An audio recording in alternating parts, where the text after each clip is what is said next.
Good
Monday afternoon. This is Main Street Sports Today, presented by Mid-Tennessee Bone & Joint. We come to you live from the Lee Company studio on this Mirror Monday as we take a look back over our shoulder at the weekend that was in sports.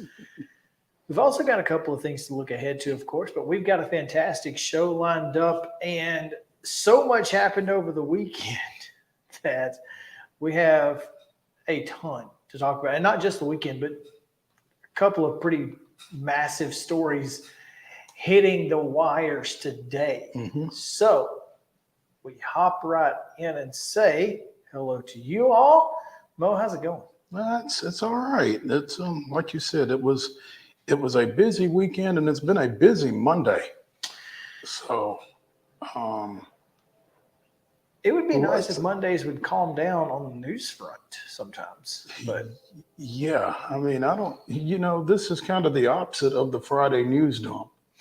It kind of is. And it's like the exact opposite, because all this stuff that you would have expected to hit on a Friday when everybody's going off for the weekend and that kind of thing, instead it's smacking you in the face before you can sit down at your desk good. So interesting stuff.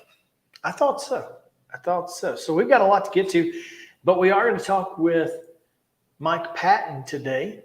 As you know, obviously he covers a lot of different sports here in and around Middle Tennessee, but specifically has a podcast talking about the AFC South. And of course, after preseason week 1, we need to overreact to everything. And so we're going to talk to him about the AFC South quarterback situation. Obviously, Houston and Indianapolis hoping to get more from their rookie quarterbacks than the other two teams in the division. But we did see both Malik Willis and Will Levis on Saturday against the Chicago Bears. And so we'll get a little bit of an insight into what he saw on over the weekend in those preseason games. We'll also talk a little bit about college football. AP poll came out today. We'll get into that. Braves take 3 or 4 from the Mets. Now they get the Yankees at home. We'll talk about that. And some news involving the parent club of the Nashville Sounds. So, plenty of great stuff to get to, though. I mean, tons. Yep. And, of course, rapid-fire reaction coming your way to end the show.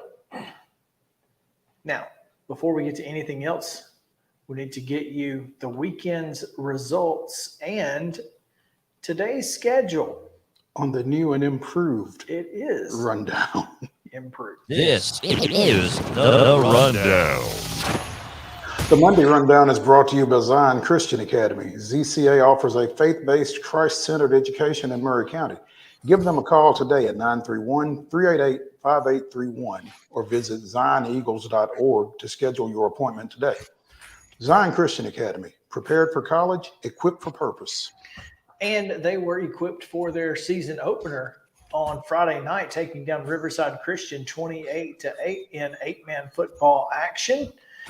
Major League Baseball play. The Yankees defeated the Marlins 9-4 on Friday, but Miami comes back with a pair of wins to take the series 3-1 and 8-7. It was the Reds 9, Pirates 2 on Friday. Pirates get the Saturday win 4-2, but the Reds take the series 6-5 on Sunday. It was the Cubs taking 2 of 3 from the Blue Jays 6-2 and 5-4 before falling on Sunday 11-4. Braves bludgeon the Mets 3 straight to open this 4-game series, winning 7-0 on Friday, 21-3 and 6-0 on Saturday, before dropping the series finale last night, 7-6. Did they have the tying run on base? In the 9th? I'm not sure because I was putting Charlie to bed. Oh, they did get a Matt Olson home run, if you can imagine that, to get it close late before eventually falling by a run. Not a typo, by the way. Not a typo. On these next two. The Astros defeated the Angels twice, 11-3 and 11-3, before falling 2-1 on Sunday, much to the chagrin of Caleb Giroux, among others. Brewers swept the White Sox 7-6, 3-2, and 7-3. The Royals take 2 of 3 from the Cardinals? No, they played Thursday, Friday, and Saturday, and they didn't play Sunday. I don't know, but they didn't play Sunday. That's very bizarre. weird. Royals won 12-8 on Saturday, lost 5-4 on Sunday. In minor league action, the Sounds defeated Indianapolis 7-5 to clinch the series on Friday behind Robert Gasser, as we discussed. 9 Ks. But the Indians avoided the sweep with a 3-2 win on Saturday and then blanked the Sounds 4-0 yesterday. WNBA action. New York was an 89-73 winner over Chicago. The Las Vegas Aces 113, Washington 89. It was the Sparks 85-74 over Atlanta, while Dallas downed Connecticut 91-81. Washington then took care of Chicago 83-76, while New York downed Indiana 100-89. It was Seattle 81, Phoenix 71, and Las Vegas 86-65 winners over Atlanta. Preseason action for the Titans. They fall to the Bears 23-17. And Nashville SC inches closer to hosting Messi and enter Miami FC. One more win and they'll be one more win and they're in the CONCACAF Leagues Cup championship. But right now they are just 5-0 winners over Minnesota. Just 5-0 winners That's over all. Minnesota. Okay. High school volleyball action. Regular season play begins today. All of these are 6 o'clock starts. Riverdale is at Cane Ridge. Columbia Central is at Columbia Academy. Hampshire's at East Hickman. Harpeth goes to Fairview. Rockvale is at Middle Tennessee Christian. Marshall County is at Mount Pleasant. Summertown hosts Eagleville. And Loretto comes north to Lawrence County. At 6:30, Hillsborough is at Blackman, and Stewart's Creek is at Spring Hill. Girls soccer action tonight. Zion Christian makes the trip to Bell Buckle. Hopefully they got there early and took a trip to the cafe at 6 o'clock. Fairview is at East Hickman at 6:30, and at 7, it's Oakland at Franklin. Shelbyville hosting Columbia Central, and Summit at home against Rockvale. Major League Baseball action tonight. The Astros are at Miami at 5:40. Braves hosting the Yankees at 6:20, and at 6:45, it's the Oakland Athletics at the St. Louis Cardinals, and that is your rundown.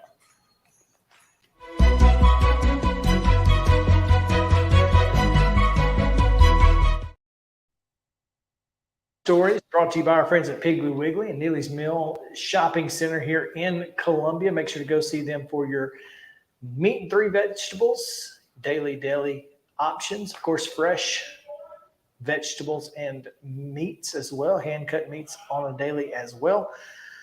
Make sure, again, to go to Neely's Mill Shopping Center to see the fine folks at Piggly Wiggly. The Associated Press Top 25 was released earlier today, and there were some interesting placements. That's one way to put it. And I'm curious, as we take a look at the AP Top 25, Georgia number 1, Michigan number 2, Ohio State number 3, Alabama 4, LSU 5, USC 6, Penn State 7, Florida State 8, Clemson 9, and Washington 10. This is the first time since 2015 that Alabama did not receive a first place vote. It is the lowest Alabama has been ranked in the preseason top 25 since 2009.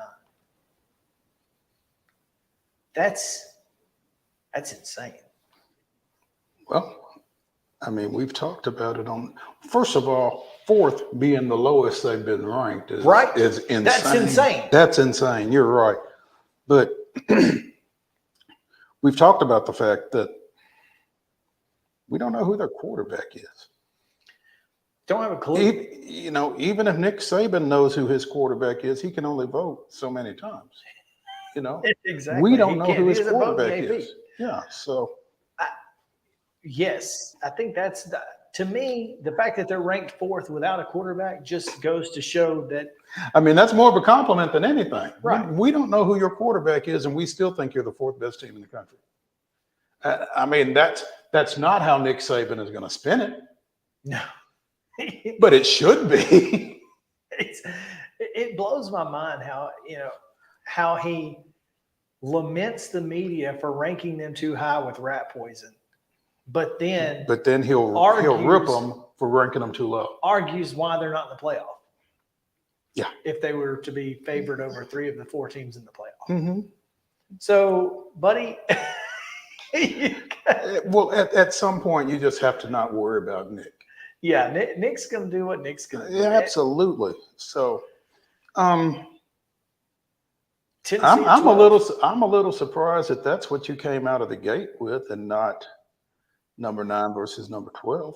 Well, Tennessee ranked 12th, and again, look, I've said it here. We talked about the coaches poll.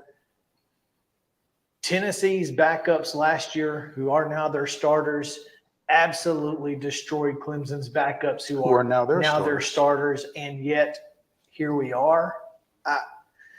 I mean, maybe. Is this a function of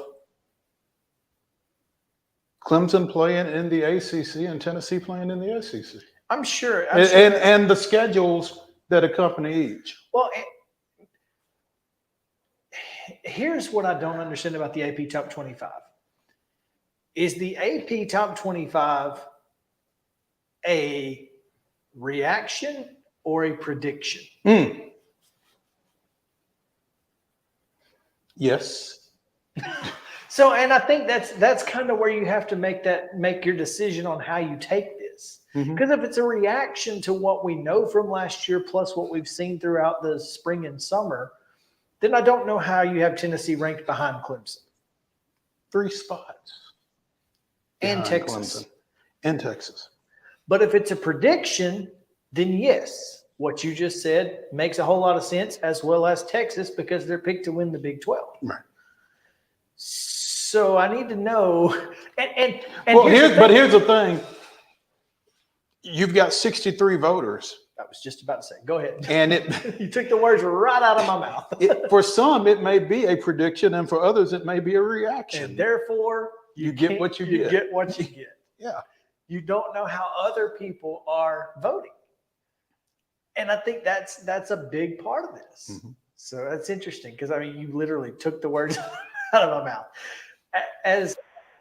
As we look at the rest of this, again, Texas 11, Tennessee 12, Notre Dame 13, Utah 14, Oregon 15. Kansas State and TCU flipped like we talked about in the Coaches Poll. Kansas State 16, TCU 17. Oregon State 18, Wisconsin 19. Oklahoma 20, again, based on what we don't know. North Carolina at 21. Ole Miss at 22. Texas A&M 23. Tulane 24. And Iowa 25. I think North Carolina at 21 is almost a direct result of Drake May. I think North Carolina at 21 is a okay. Let's have who on this is too low? Who is too low? Who is too low in your opinion?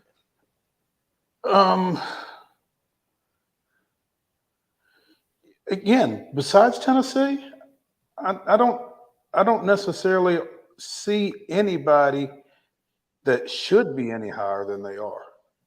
Now, if you ask me who's too high, Well, that's the next question. But I think North Carolina's too low. really?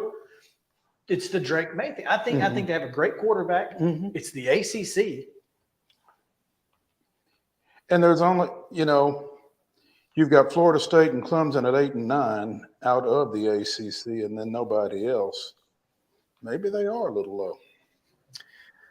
That's kind of where I am right now. I think North Carolina is a little low. I think not having to play Clemson until November is probably. I mean, if you look at their schedule, they've got South Carolina out of the gate. I think we'll learn a lot about them right then. I think we'll learn a lot about both of them right there. But I mean, Appalachian State. Okay. Last year, at your own risk. Last year it was in Boone. This year it's in Chapel Hill. I think that makes a big difference. Well, and I think fool me once. Right. Absolutely. Minnesota, but in Chapel Hill. Pittsburgh lost a ton. Don't know that you're going to see them be. They've lost a ton over the last 2 years.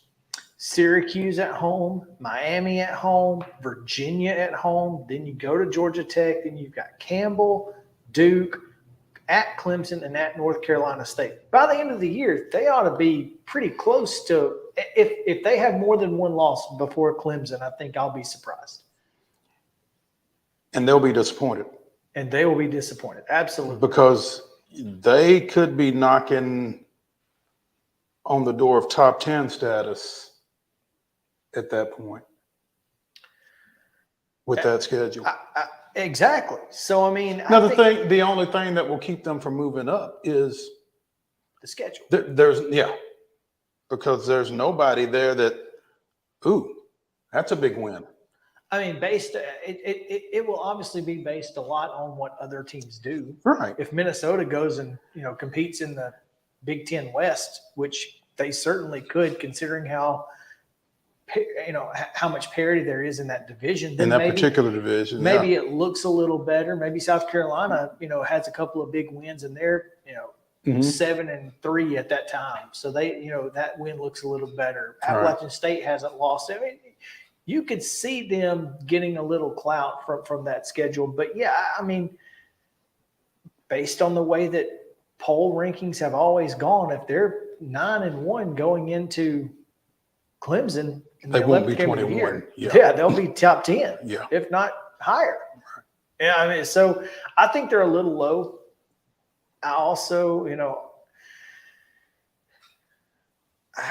I think Tulane is – I just don't know anything about Tulane. I think Tulane got ranked because people felt they had to put them in their reaction. Yeah, they felt like – reaction, not prediction. If we don't put Tulane in, then we're going to look like we're completely biased against the G5 because it's the only G5 we have in the top 25.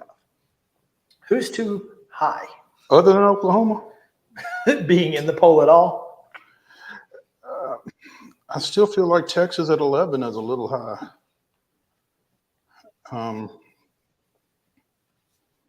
Not sold on Oregon State at 18.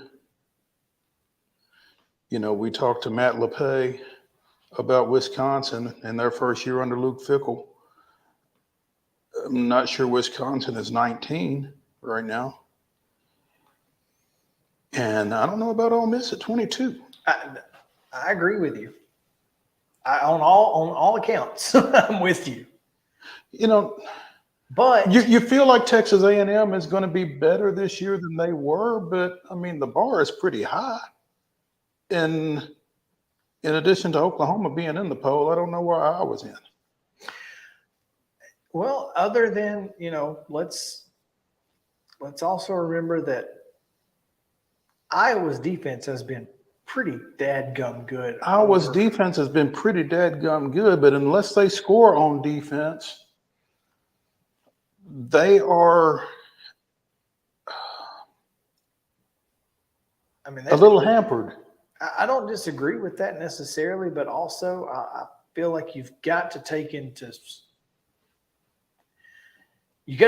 account one, again, if it's prediction versus reaction. They won the Music City Bowl, which is They won Music City Bowl against a Kentucky team who was without their starting quarterback, for whatever that's worth. I mean, far be it from me to be a Will Levis apologist, but the fact of the matter is. Sure, but I mean, what does that make them? The fifth best team in the Big Ten-ish? Mm-hmm. I was Again, defense travels. I mean, I get what you're saying there, but 8-9 wins is probably most likely where they're going to end up. And you got to think about who's behind them. Texas Tech. Brett McMurphy had Texas Tech at like 11 in his ballot. Well. And that's probably why they got 101 points. So, I mean, and then South Carolina, I feel like South Carolina could certainly be ranked over Ole Miss or Iowa. Mm-hmm. Outside of that, though, meh. I mean, to me. I mean, as you look at the others receiving votes, I don't know that I necessarily see anybody that I'm like, how come they're not in the top 25? To me, from 16 to 30, you could just pull them out of a hat. And I'd probably take Ole Miss and Oklahoma out of the hat. I will say this. Arkansas at only getting 30, 22 votes. At 30, basically, might ought to be in there. Because, again, we've talked about quarterback running back combos and with KJ Jefferson and Rocket Sanders. You feel like they're going to score some points. Well, and that's Quinshon Judkins and whatever Jackson Dart gives you is going to be a very or the kid from Oklahoma State if he's not careful. I was about to say, because you don't transfer somewhere on your last year to sit. So, and I don't know how that's going to work. I don't know how that's going to work out either. I think it's going to bear watching all year. And I mean, how are you dealing with this if you're Jackson Dart? Yeah, it's certainly going to be I mean, coaches will tell you, players will tell you, competition brings out the best in everybody, and that's all well and good. But unless you're looking over your shoulder, and you know and there's a fine line there that Lane Kiffin has got to manage, I think, between coaching Jackson Dart up and instilling confidence in him, and knowing that he's got a guy over here with him who has set school records at his previous place of business. And, you know, if Jackson Dart is having a tough day at any given point, how tough a day do you allow him to have? Yeah. Before Spencer Sanders is the guy. And again, or certainly in there. And here's the thing. Dart's a junior. Yeah. So you can't. He's a junior, but. Well, you can't expect him to be you can't expect him as a senior to try and come back after losing his job. He doesn't. So that's where I was going. If Spencer Sanders takes that job at any point this year, then Ole Miss will be looking for a quarterback for next year. And I think that's kind of, I wonder how much of a factor that plays. Now, having said that,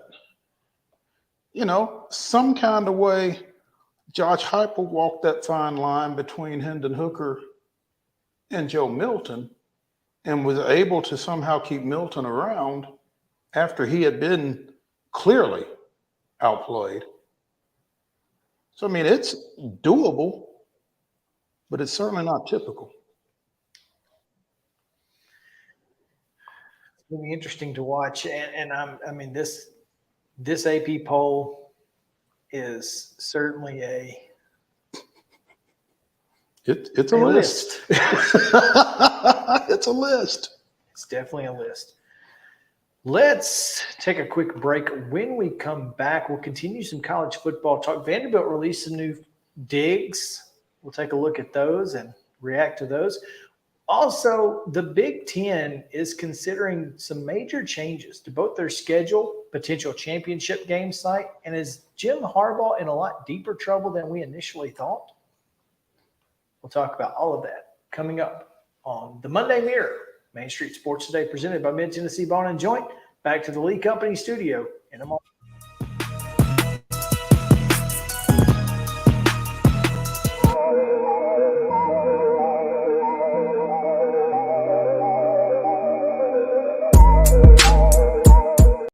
Mid-Tennessee Bone and Joint treats your orthopedic injuries and existing conditions. Our trained physicians will get you back in the game faster. Contact us at 931-381-2663 or www.mtbj.net.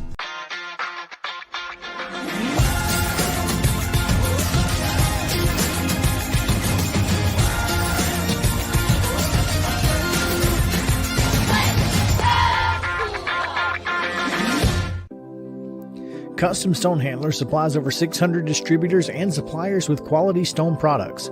Along with River Stone, we produce and distribute over 100 building, landscape, and other bulk products. Our goal is to provide quality products, service, and partnerships to ensure our customers' success. We firmly believe that the measure of any person or company is how they treat other people and customers. Give them a call at 931-490-4990 or visit CustomStonehandlers.com. With Lee Company technology, the best handymen are hands-off. Lee Company techs have been using visual findings and other smart technology tools for years to add transparency and virtually take customers along. You see what we see, whether we're in a crawl space or on a roof. With Lee Company, technology helps us help you, no matter what's happening in the world or at your house. You can't see the sights without the sounds. From the crack of the bat to the roar of the crowd and everything in between, discover what Hit City has to offer. Spend your nights cheering on the Nashville Sounds at First Horizon Park with giveaways, fireworks shows, theme weekends, and more. Single game tickets are on sale now. Visit NashvilleSounds.com to claim your seat today. Piggly Wiggly, located in Neely's Mill Shopping Center, is Columbia's locally owned and operated Cost Plus 10 grocery store dedicated to serving the community with low prices and smiling faces. Piggly Wiggly offers fresh, hand-cut meats daily as well as daily hot plate lunches from their deli counter. You're certain to see smiling faces and a helping hand when you're here at Piggly Wiggly. Come by and check out our fresh produce, high-quality meats, and more. Down home, down the street, we'll see you at the Pig. Mid-Tennessee Bone and Joint has been the official sports medicine provider for Murray County Schools for more than 40 years. We specialize in orthopedic service, and our Ortho Quick Walk-In Clinic lets you bypass the ER. Visit us online at www.mtbj.net.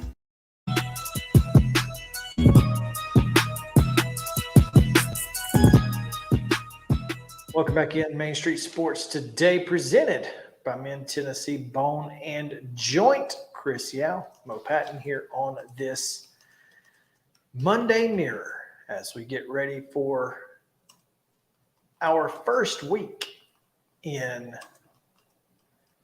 high school sports counting for the fall, and we'll be going until Memorial Day at this point. So the grind never stops, but it only gets tougher from here. If not tougher, certainly different. as I want to talk a little bit about college football, first I want to go to West End.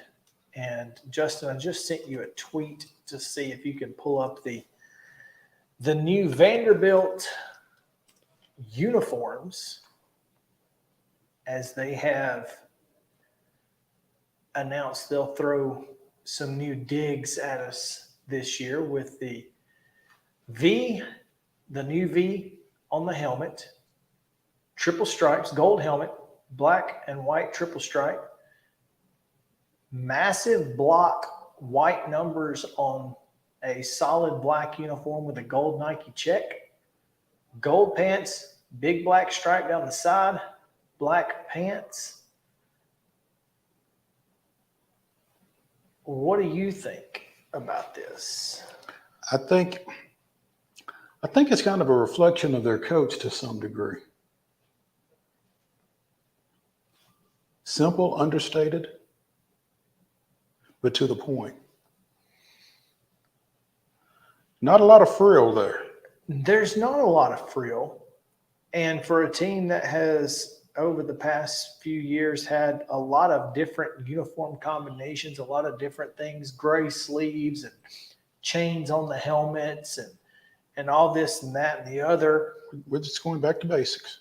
Just back to, and I'm a big fan of back to the basics. I don't have a problem with it. I mean, when you have colors that complement one another as well as black and Vegas gold, you don't have to do a whole lot. You don't.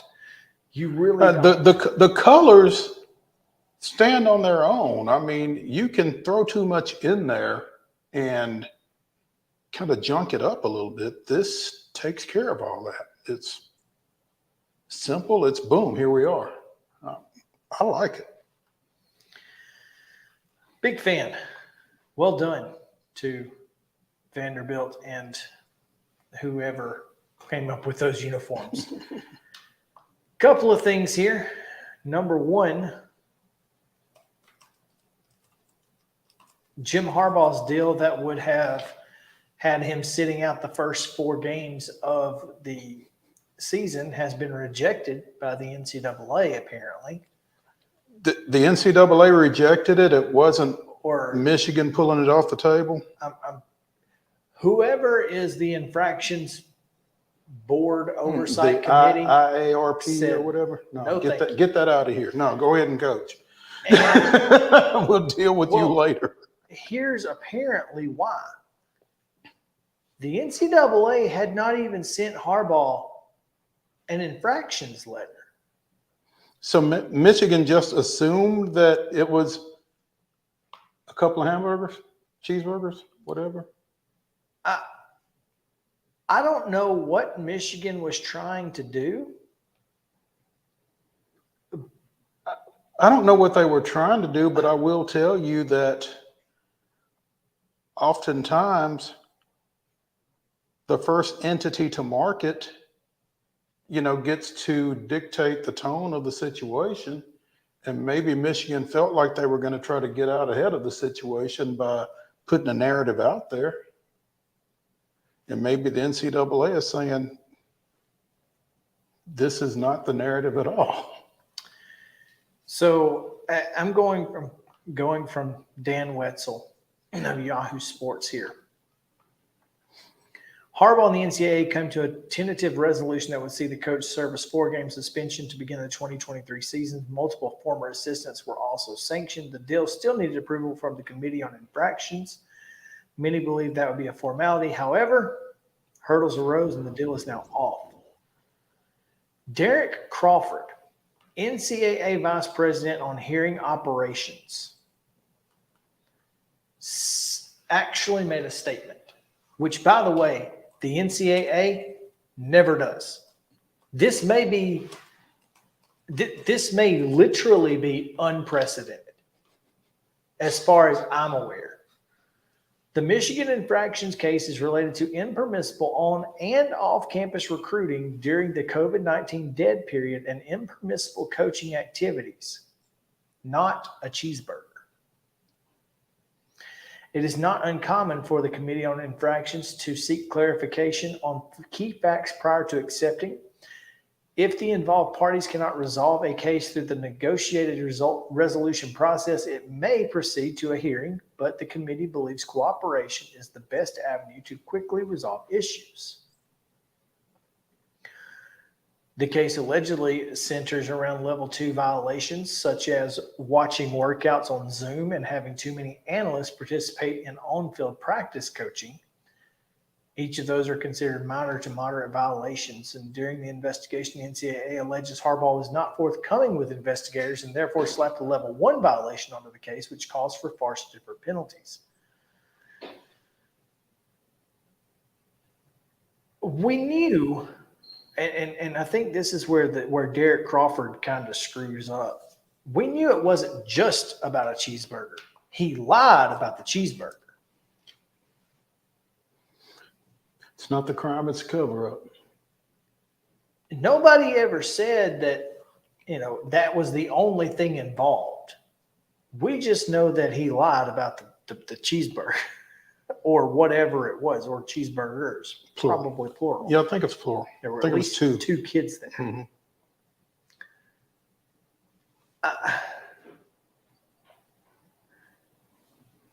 I just feel like the NCAA is going.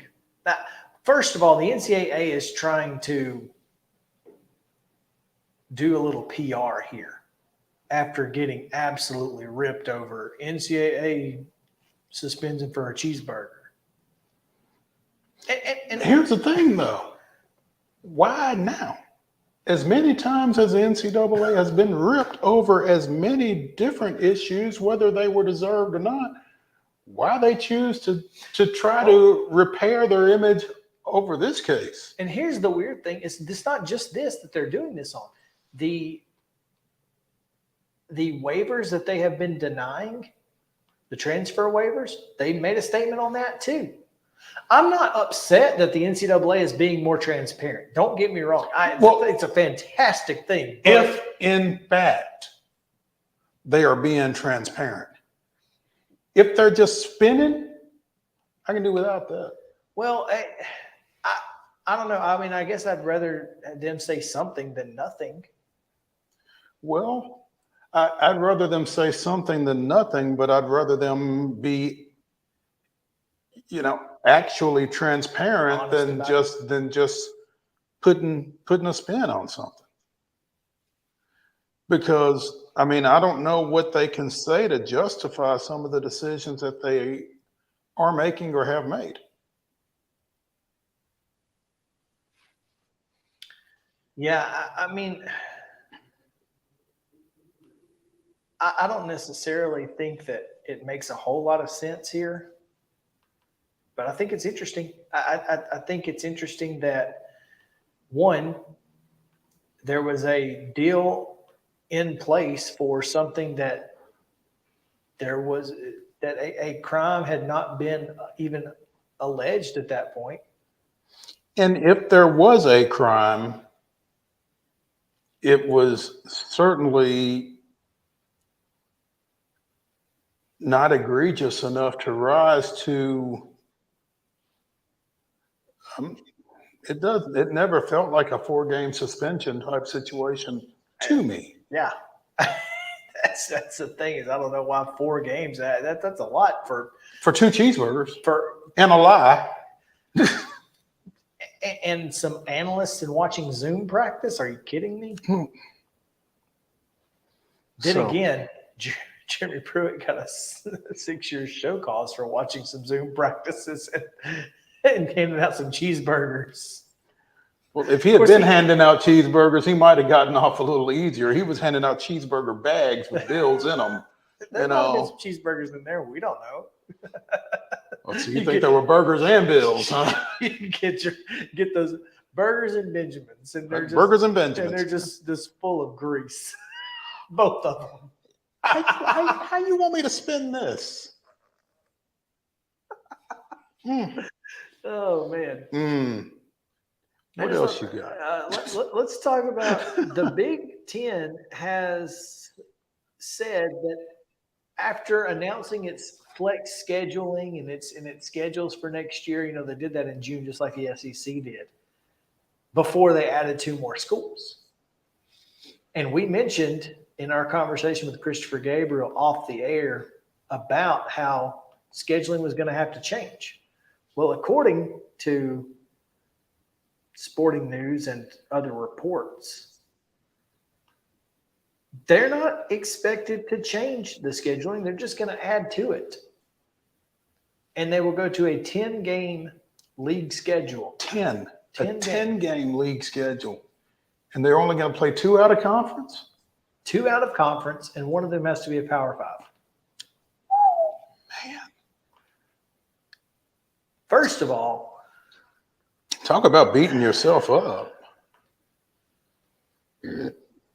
here's I mean, are the Big 10, 12, 16, 18. 18, are they gonna be okay with that? 10 conference games? And an 11th Power 5?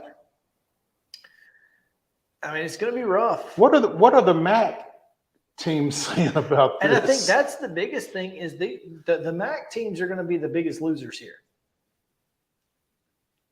And I would be completely fine with them going away from forcing an 11th Power 5 game. Yeah.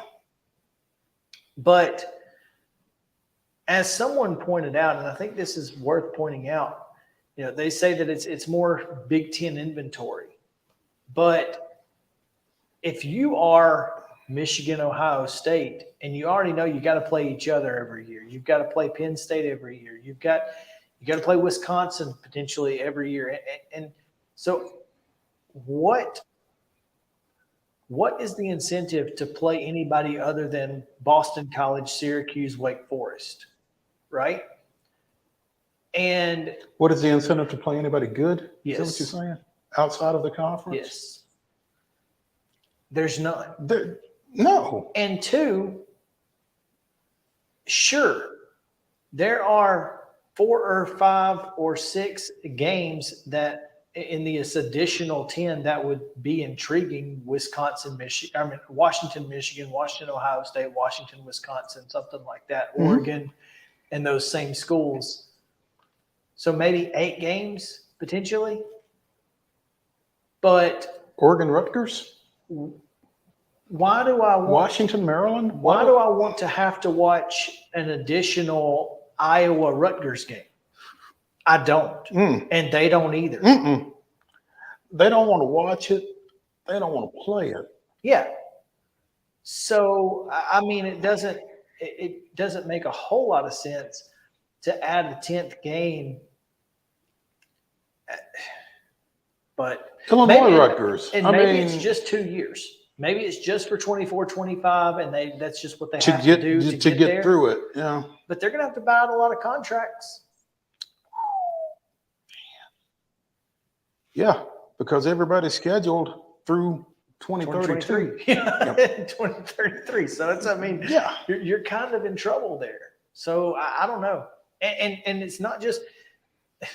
And if I am if I'm the MAC school that you are trying to buy out, Sounds good to me. yeah, Let me get my money and go get a win somewhere. CTC, cut the check. They can fire me today. They got to pay me my money. Pay me my money. They can have this job tomorrow. Yeah. And finally, the Big Ten potentially looking at a move of its championship game, if not permanently, at least once, or rotating to Las Vegas. Well, it's available. Because it was where the Pac-12 played, right? Yeah, well, it is in fact available. So the dates are there. It's like, we ain't got nothing else to do. And Vegas wants it. Sure they do. So, first of all, you got to hope Iowa doesn't make it.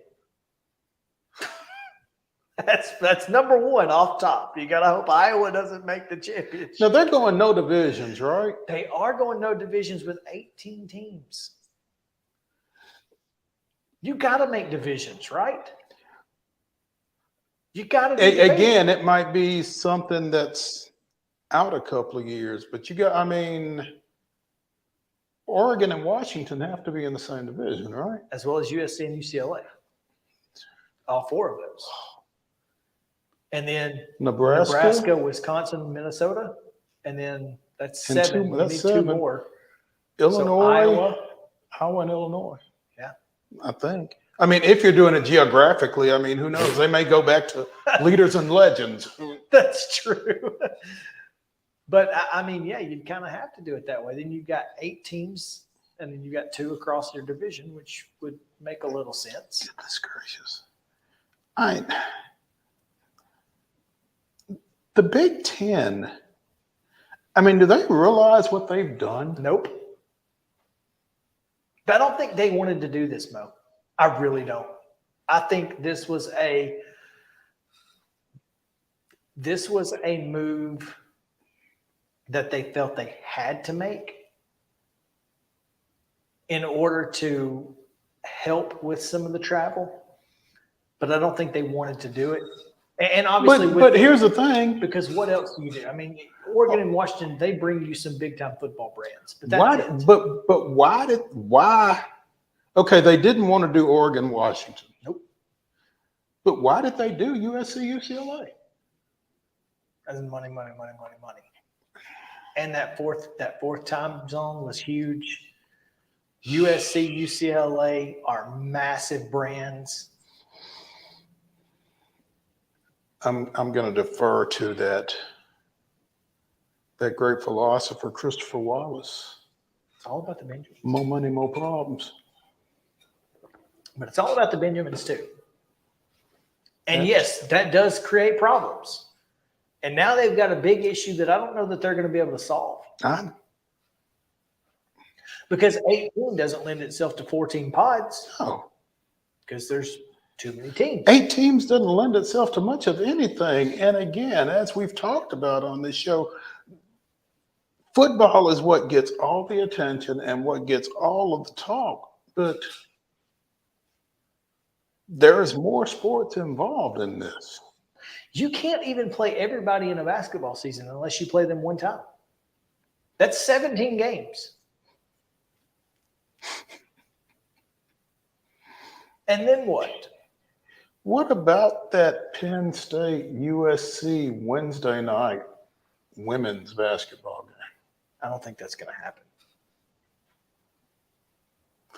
What are you going to do? Friday, Saturday? Sunday? It's going to end up being You gonna- Friday, Sundays. Travel partners? Yep. With UCLA, USC, they all travel together. Washington, Oregon travels together, and they hook up at major airports, et cetera. That's how it's going to have to work. And get snowed in O'Hare. And get snowed in at O'Hare. And now we've got a week's worth of games. Not getting played. Yep. We got to take a break. When we come back, the Atlanta Braves big win, big series win over the weekend. Yankees coming to town, but also the Milwaukee Brewers. Are they going to be leaving Milwaukee? We'll talk about it on the other side of the break. Stick around. Main Street Sports Today is presented by Mid-Tennessee Bone & Joint. Back after this.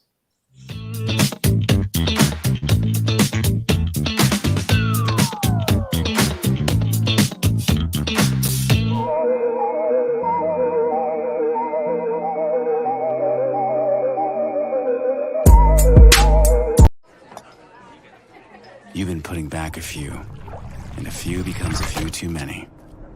For a moment, you think about calling for a ride. Nah, you live nearby. What's the worst that can happen? You get pulled over, your insurance goes up, you lose your license, you total your car, you kill someone. There is nothing better than drinking an ice-cold beverage while taking in a Nashville Sounds baseball game. Hi, I'm Stephanie Miller with Mornings on Main Street. The Nashville Sounds and Main Street Media Television have teamed up to promote Sunday Family Fun Day here at First Horizon Park, each Sunday home game. Just go to your favorite Main Street Media website and click on Sounds Main Street Media Day banner to register to win free tickets. And then we'll see you here at the ballpark. Let your child play like the pros this fall season and join Titans Flag Football in their NFL Flag Football League. Titans flag football is no contact, easy to learn, convenient with teams meeting once per week for practices and games on Sundays. And we cannot forget it's ridiculously fun. Teams are co-ed with ages from pre-K through 8th grade in select locations across Middle Tennessee. Visit TitansFlagFootball.com and sign up before registration closes on September 4th.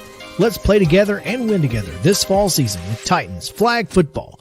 Y'all, I'm serious right now. They have a dragon here. I saw it. But no, they don't. There's no such thing as dragons. I swear, I saw it. It had huge claws. Get out of here. It had eyes as big as the moon. Come on, I'll show you. Wait up.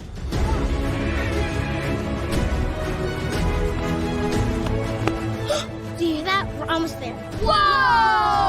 I told you so. That is a dragon.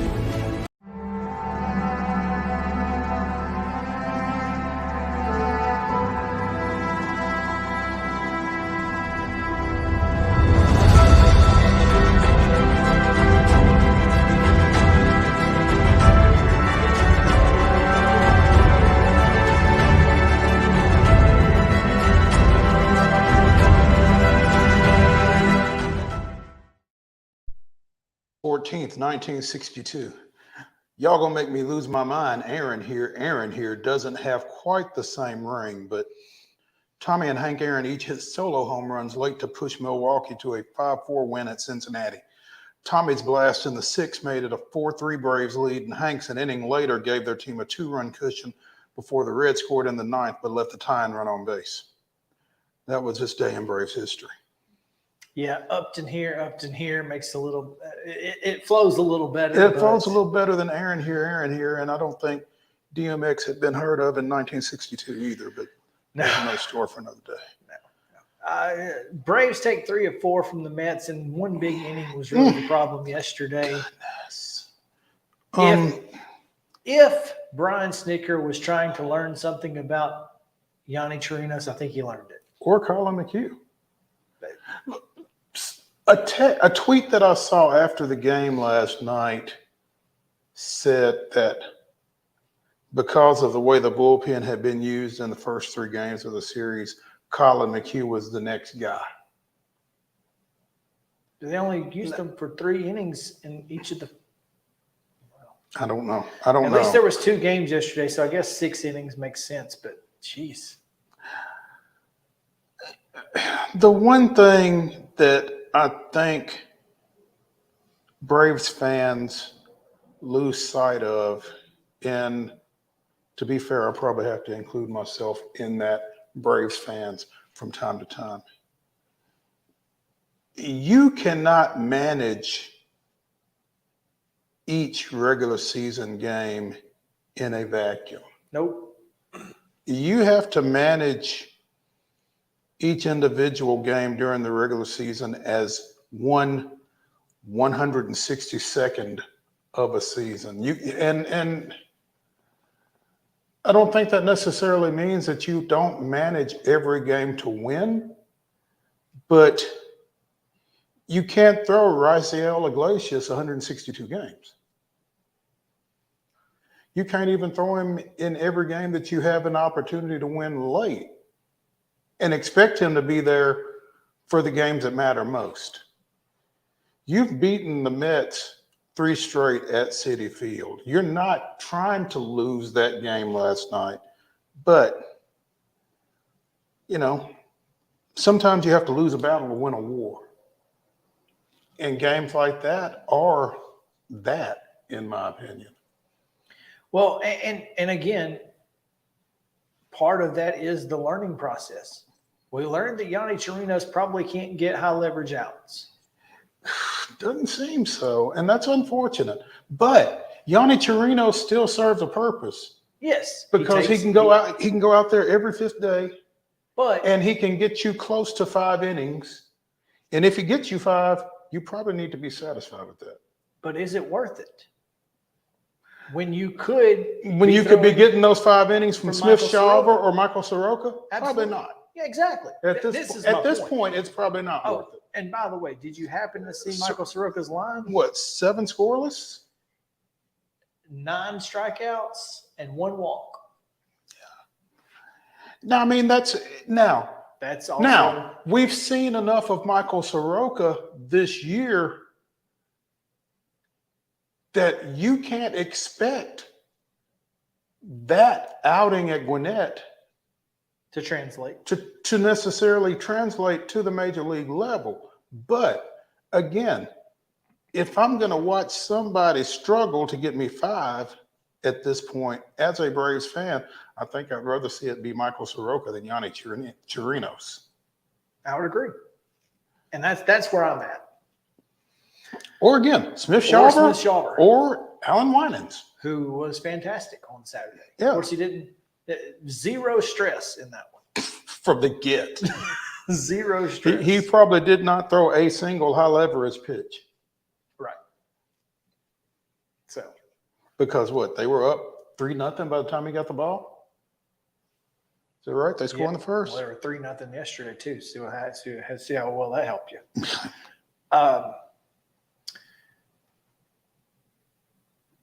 Thought it was a really good weekend, though, for the offense. They kind of got back on track. Even the starting pitching. I mean, kind of get, you feel a little bit better about them after this weekend. And the fact that Matt Olson might actually be the real MVP. I saw a tweet this morning. Hang on. He's hitting 270. He's slashing 273, 382, 621.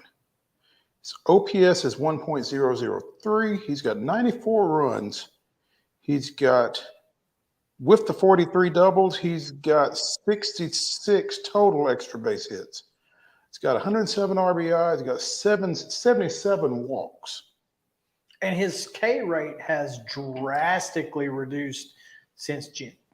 He's on pace to break the Braves' single-season franchise record. That's Boston, Milwaukee, Atlanta.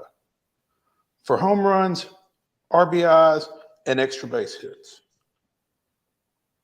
Plus, he's going to score 100 runs. Plus, he's probably going to draw 100 walks.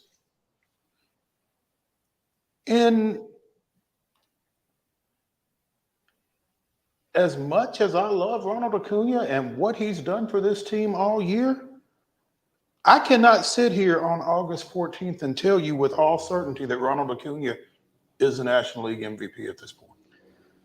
Has a much higher batting average. He does.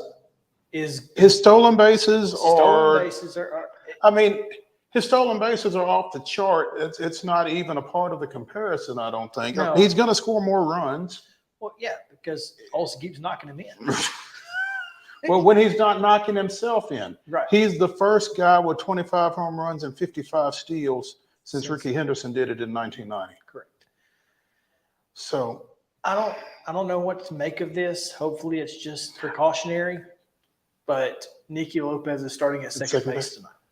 I did not see. I was out of the room and I came back in and Nicky Lopez was in at second. So I don't know what necessarily is going on with Ozzy. It's a hamstring, a tight cramp in his hamstring. So that's just.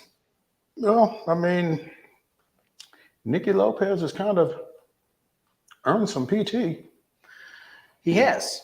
And he's a nice guy to have in this situation. I'd much rather have him than Charlie Culberson.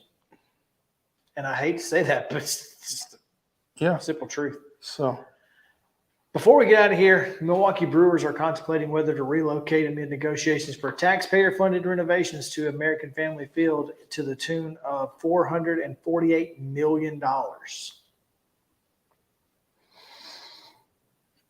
According to Bleacher Report. The lease runs to the end of 2030, but the club has been pushing for immediate improvements. Without a funding deal, the stadium district might not have enough money to fund the improvements. The Brewers genuinely want to stay. It's only a question of whether they'll be able to with the stadium district broke, a source familiar with negotiations told the Milwaukee Journal-Sentinel. MLB Commissioner Rob Manfred also put some pressure on the Brewers and Wisconsin to upgrade the team's ballpark while meeting with reporters in May. It's really important that the existing obligation under the lease be funded so that this great ballpark is maintained.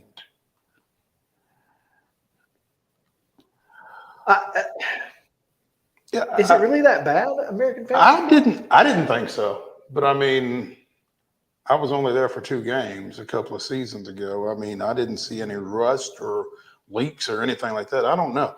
I just think it's particularly interesting as the city that Milwaukee's AAA affiliate is located in is angling for a major league franchise, that the Brewers could conceivably be available. The Nashville Brewskis? Man, to me, it just doesn't seem like this is necessary, but maybe it is. The Brewers feel like there are almost $450 million in renovations necessary. I feel like that's not nothing. No, that's not nothing. And I guess the problem here is, the taxpayers are already on the hook for it. Been down that road. So they're either going to pay the $448 million in renovations, and they have to do that at some point. I mean, that's part of the lease that runs through 2030 unless the Brewers leave. Man, if the Brewers leave and came to Nashville just would have the worst reputation for stealing franchises. I mean, think about that. Well, I mean, if Nashville is going to get a Major League Baseball franchise, and I'll be honest, we're on record saying we're not. I'll be honest. This is not a subject that I really enjoy discussing for public consumption. But I feel like if Nashville's going to get a team, I feel like they've probably got a better chance of getting a relocated team than they do of getting an expansion team. And I think that would be the preference. Yeah. Just to get something that's established. But. And poor Milwaukee, losing another franchise to the South. Well, it would be the third one they've lost. Yeah. Well, no, I'll take that a lot back. It went the other way from Seattle to Milwaukee. So, yeah, another one to the south, though. Goodness. Don't love it. Hopefully they figure something out because Milwaukee needs a Major League Baseball. Milwaukee does need Major League Baseball. And shit, I think Major League Baseball needs Milwaukee. If they didn't think so, they wouldn't have been there twice. So, let's take a break. When we come back, Mike Patton joins us to talk Titans, AFC South, and more. Oh, that's the wrong thing. That's the wrong card, but it's okay. It's Mike. He's just not talking about right guy, wrong subject. Right guy, wrong subject. There we go. That's perfect. Thank you, Justin. That's my fault. I apologize. We'll be back on Main Street Sports Today, presented by Mid-Tennessee Bar and Joint after this.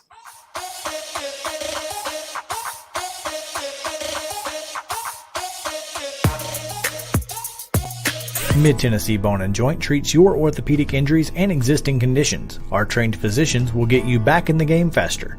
Contact us at 931-381-2663 or www.mtbj.net. With Lee Company technology, the best handymen are hands-off. Lee Company techs have been using visual findings and other smart technology tools for years to add transparency and virtually take customers along. You see what we see, whether we're in a crawl space or on a roof. With Lee Company, technology helps us help you, no matter what's happening in the world or at your house.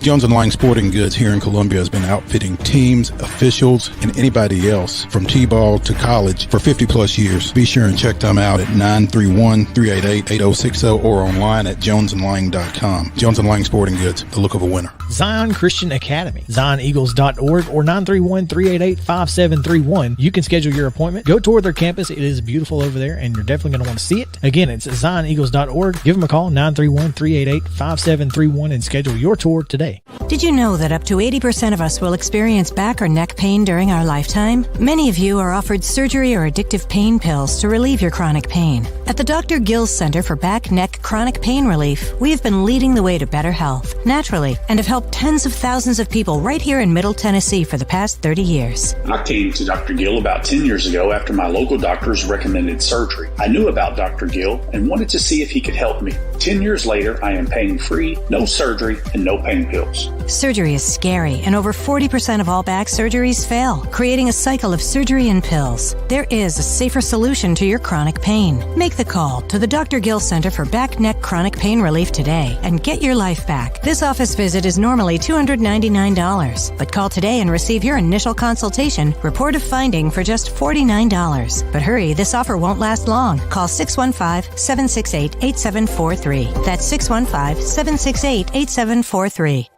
You can't see the sights without the sounds. From the crack of the bat to the roar of the crowd and everything in between, discover what Hit City has to offer. Spend your nights cheering on the Nashville Sounds at First Horizon Park with giveaways, fireworks shows, theme weekends, and more. Single game tickets are on sale now. Visit NashvilleSounds.com to claim your seat today. Mid-Tennessee Bone and Joint has been the official sports medicine provider for Murray County Schools for more than 40 years. We specialize in orthopedic service, and our Ortho Quick Walk-In Clinic lets you bypass the ER. Visit us online at www.mtbj.net.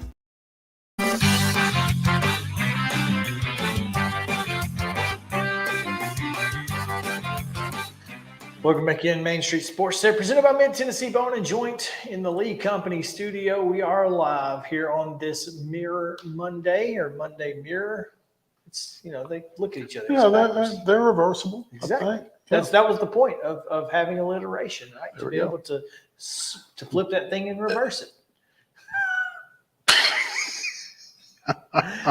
Was not expecting any Missy Elliott today, but okay. I do know you like your alliteration, though. So. I do. Big fan of alliteration. And looking forward to this next segment as we are talking a little bit about the AFC South and the Titans, probably a little more than others. Mm-hmm. But got to look at some rookie quarterbacks over the weekend. So Mike Patton joins us as we welcome him in to talk about the AFC South, as you can find him on the Touring the AFC South podcast, but he's based right here in Nashville. Mike, what's up, man? What's going on, fellas? Happy Monday, Mike. Monday, Mike. Yeah, I like it. It was not intentional. Hey, not to be confused with Money Mike. Right. He plays for the Braves. But as Chris was saying, rookie quarterbacks were kind of on display here in the first full weekend of preseason play in the NFL, and the AFC South was no exception between Levis and C.J. Stroud and Anthony Richardson and who's the guy in Jacksonville that you mentioned? Because is it Nathan Rourke? Yes, that is him. Let's start there, because whatever we saw of Nathan Rourke on Saturday or Sunday, it might be the last we see of him. Who knows? Because I don't think they have a quarterback controversy in Jacksonville. But tell me about Nathan Rourke, because I can honestly say I've never heard of him. Well, honestly, he's a guy that actually is brought on as a dual player, basically. He plays wide receiver and plays quarterback. So it isn't like he's actually a full-on quarterback. So this was pretty amazing just to watch the efforts that he was making. And, making people miss is something that he does. It was amazing the strength he had just to throw that football with people draped all over his legs and throw a strike at that. So, he's kind of a guy that's bounced around a little bit in terms of different leagues, but, he's trying to find a home, and I'm sure that play has captured the attention of a lot of people. So Hold up. Because he's not seen the play, I guarantee you. No, I'm not seeing it, but I'm sitting here looking at his wiki. Canadian professional. He's a Canadian. Okay, he's from Canada. Yes. Okay, previously played for the BC Lions of the CFL, played college football for the Ohio Bobcats, not the Ohio State, after previously playing at Fort Scott, CC in Kansas. So they've got him listed as a quarterback, but he's a two-position guy. He's played he's played some wide receiver before as well. So he's doing whatever he can to get on the team, huh? Get on the team, basically. But even with playing wide receiver, he's still going to have a tough time trying to make that team as well. So because they're loaded at wide receiver. Well, it just seems interesting to me that they would give a receiver reps at QB like that, but maybe they're just trying to figure out, from a spot of roster flexibility and that kind of thing, if he can be a guy that can, play some receiver, play some quarterback, play some special teams, that kind of thing. Again, if you only got 53, gotta make them count, right? It's a spot, I guess. But it's interesting. I've got the play up on my computer. Mm-hmm.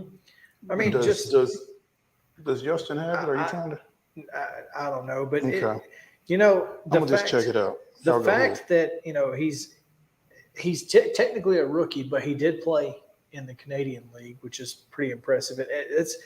You got to give it up to a kid who's willing to, in a preseason game like this, just absolutely. Of course, you're just trying not to get leveled by NFL level players, but I mean, just did a fantastic job. Throw a touchdown pass. Okay, so you know what this play looked like to me?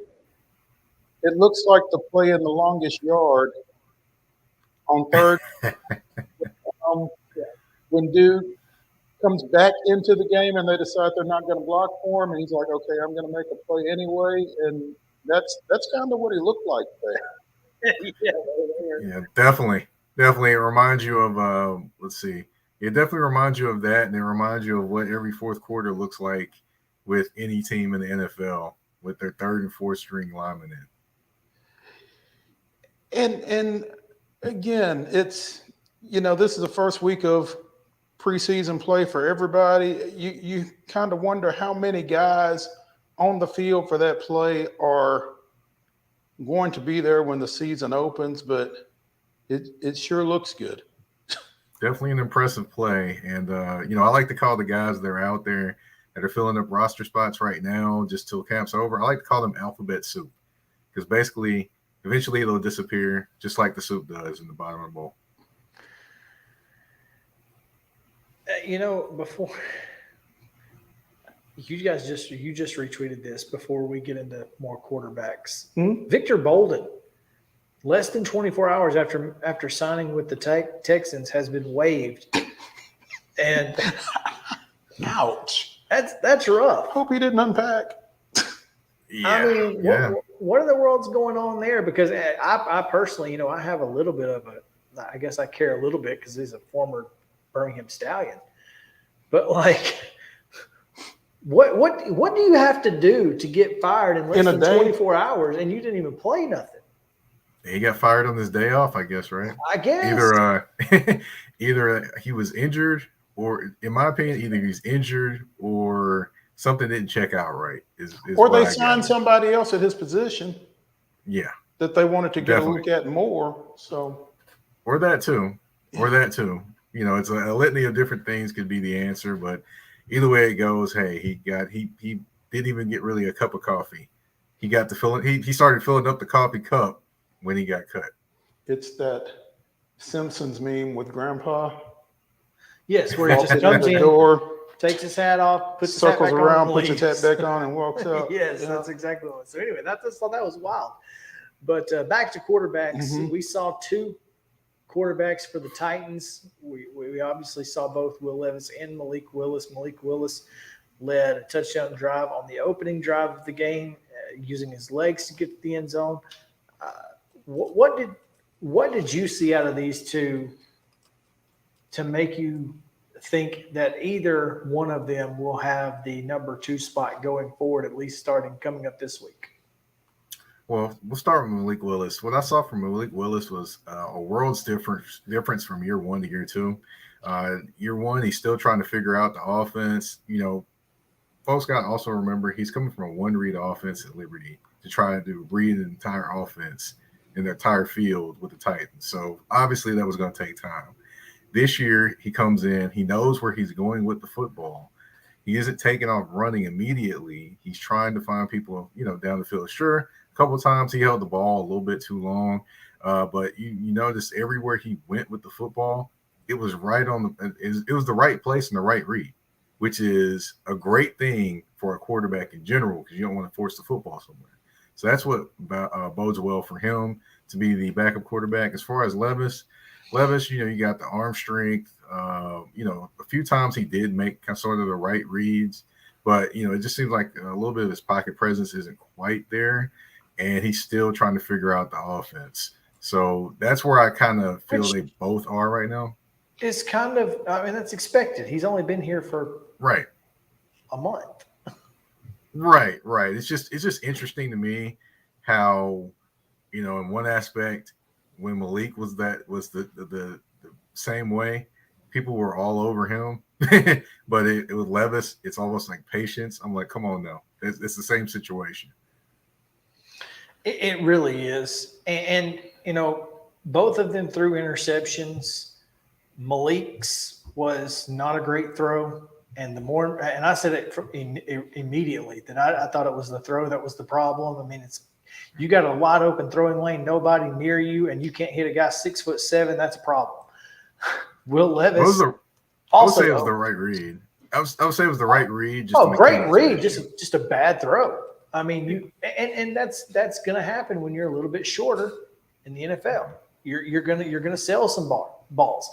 A little bit more touch, and it probably doesn't go through his hands like that. But that's both of the interceptions. Both of them had. Now, let me ask you. Let me stop you though, because it went through his hands, like literally through his hands, and it didn't feel like he was fully extended. Isn't that a catchable? But he was here. He wasn't here. But he still had to jump. And he shouldn't have had to. I get That's that. what I'm saying. But it was not a great throw. It was not a great throw. I would say this. Throw? It was definitely a catchable throw. Okay. But it just wasn't a great throw in terms of it wasn't a great throw. It probably wasn't even a good throw, but was it a catchable throw?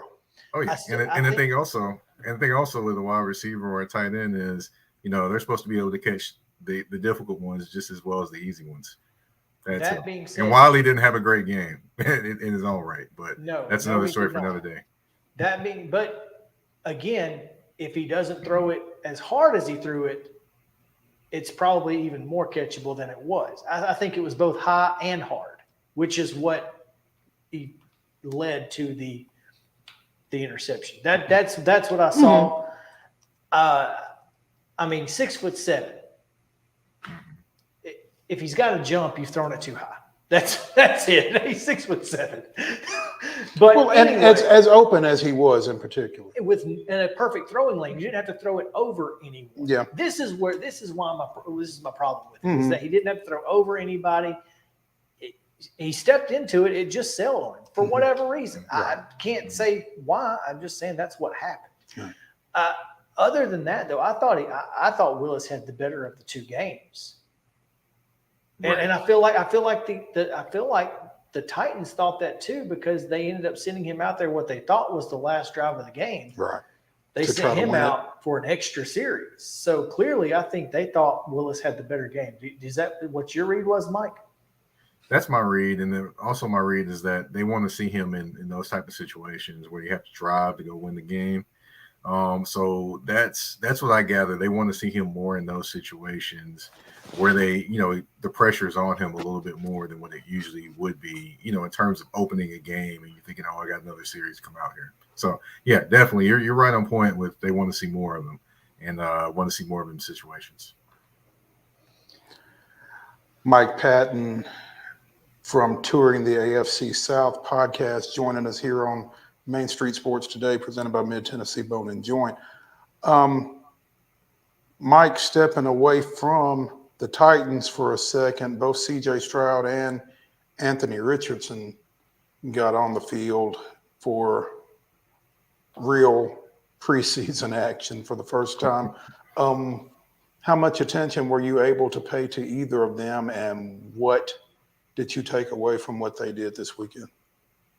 Well, taking a look at C.J. Stroud, I'm going to start with him first. It looked like he was definitely adjusting to the speed of the game. He wasn't ready for that speed of the game. A lot of, he's still trying to make his reads, things like that, but he's taking a little bit too long and trying to see it and then see it again open instead of just trusting, I saw what I saw, let go of the football. And that timing works in college, but it doesn't work in the NFL. And I think he's just seeing that. And then also he's got to be a little bit more decisive in the pocket at times. But that'll come with him, a little bit more reps and things like that, with the NFL speed. As far as Anthony Richardson had one turnover that it made me scratch my head. I'm like, he caught it, he faked like he threw it, and then he double clutched, and then he threw it to the same spot, and like no Colts wide receiver was even there, right to a Bills player, of course, interception.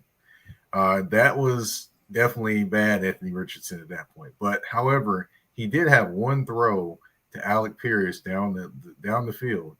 He literally dropped it in the bucket right to Alec Pierce, and it went right through his hands. It literally would have been like a 40 or 50-yard gain right through his hands. So it's like you got the pluses and minuses with Anthony Richardson, and with C.J. Stroud, it's him still adjusting to the game, but both of them still adjusting to the game. It's just you probably had a little bit more pluses and minuses with Anthony Richardson as opposed to C.J. Stroud.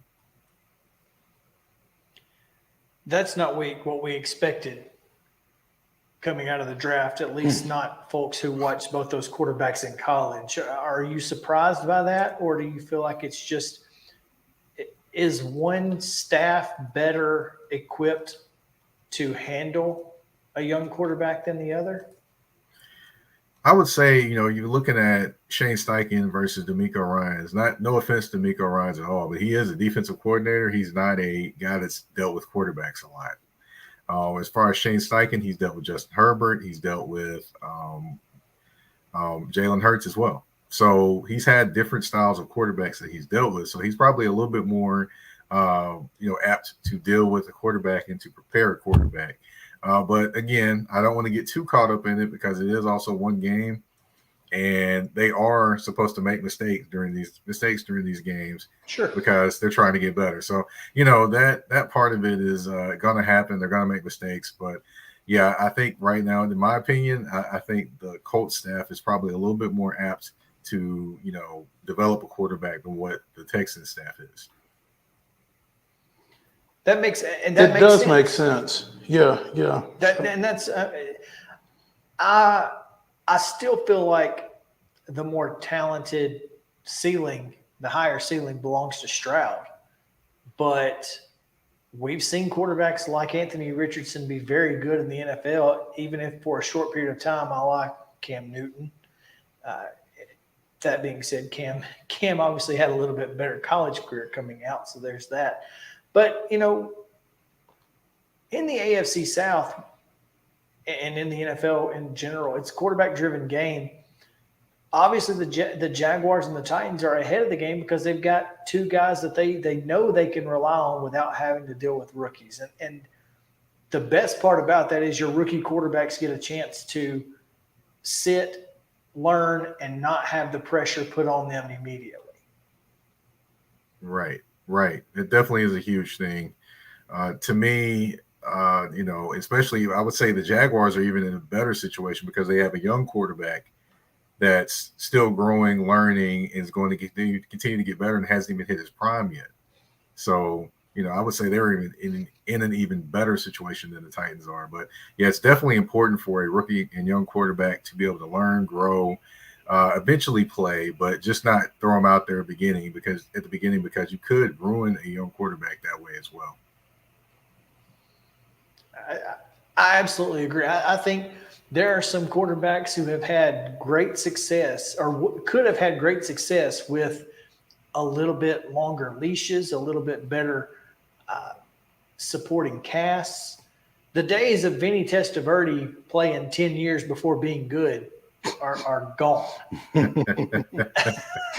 mean, that's it just and good was relative. Well, I mean, he was really good early 2000s. Jets, 30, 31-year-old Vinny Testaverde ended up being decent. But, that you just don't get that a lot these days. Ryan Tannehill maybe being the lone exception, which is interesting to say the least. Right. So go ahead. I will say this, you said 31-year-old Vinny Testaverde. I think he was like 145 when he played for the Jets. That was pretty close. Yeah. Joe Wood with 150 years old. Exactly. So, but as far as the Titans go, there were a lot of different, a lot of positives in this game, in my opinion, especially offensively, much less defensively. Saw some really good stuff out of guys like Kyle Phillips. I think you saw some good stuff out of some receivers and to a lesser degree the tight ends. But 8 sacks. That's not what you want to see if you're a Titans fan. You better get used to it, though. I'll say this. I don't think necessarily we'll get used to that. The reason why I say that is because I definitely think that this Titans offensive line will end up being better than what people think they were going to be. I think that they're going to be solid in the run game, which is going to ease up some of the pass rush too. I think the guy that is probably going to be the focal point, or the guy that needs to probably end up being the leader of this offensive line, is going to be Brunskill coming from the 49ers, because he's used to punishing people in the run game, which is what the Titans like to do as well. So I think that'll help. And as Skronsky develops and as the rest of that line develops, I think that'll end up and Andre Dillard as well. If those two guys come along and kind of take what he's giving and come along with that, then I think that line will be just fine. I don't think necessarily they're going to be giving up 8 sacks. Do I think they're going to be like the most outstanding line in the NFL? No. But do I think they're going to be one of the worst lines in the NFL? No, I definitely don't think they're going to be that. I don't think they'll be as bad as they were last year with a particular gentleman, getting ran by like he's a New York turnstile. Do you feel like, though, Mike, that early on without NPF, there is, I guess, some concern? Oh, yeah, there's definitely some concern. You got Chris Hubbard out there. You couldn't really make Jamarco Jones work with, which that's a whole nother story for another day. He's trying to be Clubber Lane, but that's something else. But to me, I just think that they do have an issue there at the tackle spot with Chris Hubbard. They're probably going to have to maybe leave somebody in to help him block at times. But it's something they can work around and make happen for 6 games before NPF comes back. Chris Hubbard, the UAB product, by the way. It's always an Alabama connection. Always. I told you. I keep trying to tell you, it's always one. Real quick before we get you out of here, Mike, Chris Jackson waived, and that could be it finally for him here in Tennessee. But, as far as defensive backs go, he's been one of those guys who's been able to fill in times of injury over the last couple of years. And, hate to see him go out like that, but not a great performance in this preseason for Chris Jackson. Honestly, it hasn't necessarily been the greatest, I would say the greatest string of performances for a while, to be honest. I'm not trying to come down on him, but I'm just saying he hasn't necessarily been the most solid guy out there. So for him to be cut, honestly, it doesn't really surprise me. Now there are some words out there that Ronald Darby did work out for the Titans. I did see that come across. So they could be waiting him to bring in Ronald Darby, perhaps a veteran cornerback, not necessarily the tallest cornerback, but a veteran cornerback. So kind of strengthen that room. So that's something to watch out for as well. They did strengthen the running back room. Apparently, they signed Jox Patrick, who played at Florida State and has kind of bounced around in the NFL and the XFL. So, yeah, got some reinforcements in there. Yeah, honestly, it would be pretty solid if he did make the team, but he's going to have an uphill battle because there's a lot of running backs back there.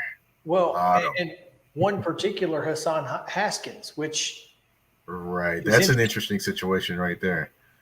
Yeah, interesting is exactly how I would put it, because I don't really know what to expect out of this. I don't know if he's going to end up playing, if he's going to get suspended. Do you think this is a move in anticipation of something? Because Tyjae Spears had a heck of a day, I thought. Right. I mean, I think Tyjae Spears is going to end up being the main backup. Of course, if Hassan Reddick does get suspended, which, honestly, I'm just amazed that he's, I don't have any words on the situation because I wasn't there, but just from what I've heard, it doesn't sound good. But basically what I would say is Spears is more than likely going to be the main backup. And I would say that Julius Chestnut probably would be the next guy up after that. And, of course, with Brandon Fitzpatrick and all those different guys that they have behind, Spears and Chestnut and everyone there, you could see where Hassan Reddick is not on the team potentially. It just depends upon, of course, the other things going on behind the scenes perhaps too. There you go. Mike Patton here with us on Main Street Sports Today, presented by Mid-Tennessee Bone and Joint. You can, again, check out his podcast, Touring the AFC South. Mike, as always, we appreciate it. Look forward to talking to you again throughout the year. And hopefully we'll have something more to talk about than preseason football. Oh, yeah. Hey, football is football. Just we all got to understand the preseason is the preseason. Listen, I'm a spring football fan. I watch preseason games because, heck, I know half the people play it. So I don't hate preseason football, but obviously when we're talking NFL, we want to be talking about the big dogs, and soon we will.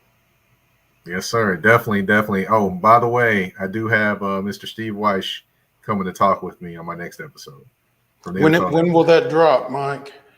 It'll drop later tonight or first thing in the morning. Okay. Perfect. All right. So take it and listen in the morning on your way to work or over your lunch break tomorrow. And again, we appreciate you, man. We'll holler at you later. Yes, sir. Thank you.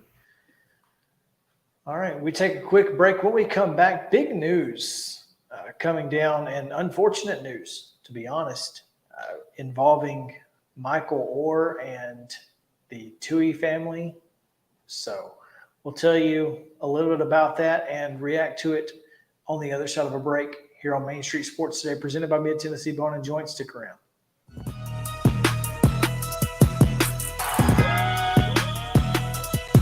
Mid-Tennessee Bone and Joint treats your orthopedic injuries and existing conditions. Our trained physicians will get you back in the game faster. Contact us at 931-381-2663 or www.mtbj.net.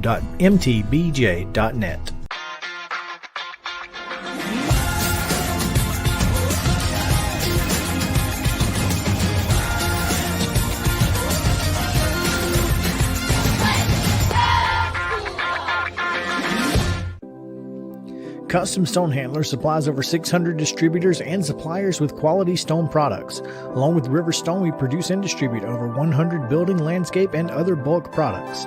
Our goal is to provide quality products, service, and partnerships to ensure our customers' success. We firmly believe that the measure of any person or company is how they treat other people and customers. Give them a call at 931-490-4990 or visit CustomStonehandlers.com. With Lee Company technology, the best handymen are hands-off. Lee Company techs have been using visual findings and other smart technology tools for years to add transparency and virtually take customers along. You see what we see, whether we're in a crawl space or on a roof. With Lee Company, technology helps us help you, no matter what's happening in the world or at your house. You can't see the sights without the sounds. From the crack of the bat to the roar of the crowd and everything in between, discover what Hit City has to offer. Spend your nights cheering on the Nashville Sounds at First Horizon Park with giveaways, fireworks shows, theme weekends, and more. Single game tickets are on sale now. Visit NashvilleSounds.com to claim your seat today. Piggly Wiggly, located in Neely's Mill Shopping Center, is Columbia's locally owned and operated Cost Plus 10 grocery store dedicated to serving the community with low prices and smiling faces. Piggly Wiggly offers fresh, hand-cut meats daily, as well as daily hot plate lunches from their deli counter. You're certain to see smiling faces and a helping hand when you're here at Piggly Wiggly. Come by and check out our fresh produce, high-quality meats, and more. Down home, down the street, we'll see you at the Pig. Mid-Tennessee Bone & Joint has been the official sports medicine provider for Murray County Schools for more than 40 years. We specialize in orthopedic service, and our Ortho Quick Walk-In Clinic lets you bypass the ER. Visit us online at www.mtbj.net.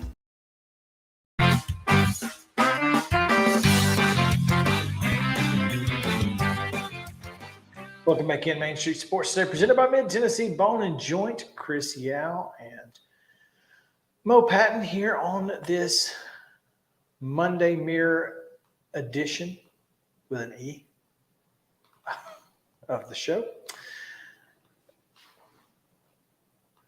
Former Memphis Prep star and Ole Miss legend and NFL veteran Michael Orr has submitted a lawsuit in Shelby County, Tennessee, alleging that Sean and Leanne Toohey, who took Orr into their home as a high school student, never actually adopted him, and instead, less than 3 months after he turned 18, the couple tricked him into signing a document that made him conservators, which gave them legal authority to make business deals in his name.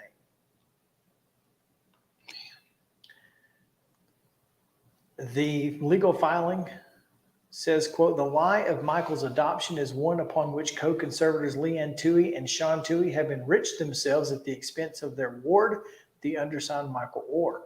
Michael Orr discovered this lie to his chagrin and embarrassment in February of 2023 when he learned that the conservatorship to which he consented on the basis that doing so would make him a member of the Toohey family, in fact provided him no familiar relationship with the Tooheys."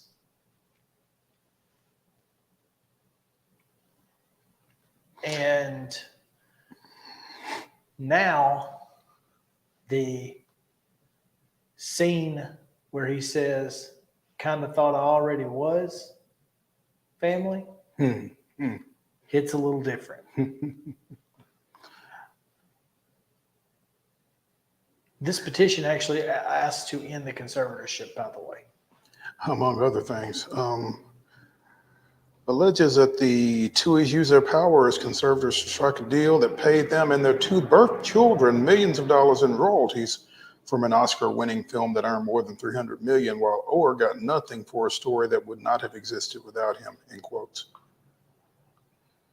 In the years since, the Tooheys have continued calling the 37-year-old Orr their adopted son and have used that assertion to promote their foundation, as well as Leanne Toohey's work as an author and motivational speaker.